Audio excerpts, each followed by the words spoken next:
muku sadaka saboda Allah da annabi. Taimakon sadaka saboda Allah da annabi. Taimakon sadaka saboda Allah da annabi.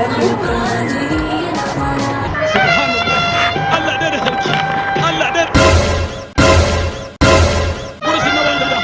Gursun na baban yanga duna.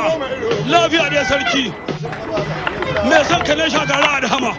Kai dan mutuwar zuciya dawa kana nan ne. Sadakan ka zo ka ban ne. Yawwa na zo na kora ma ne. Kai ne wannan ka je ka samu mutanen area kake ce musu ne nake sata kajin mutane ko?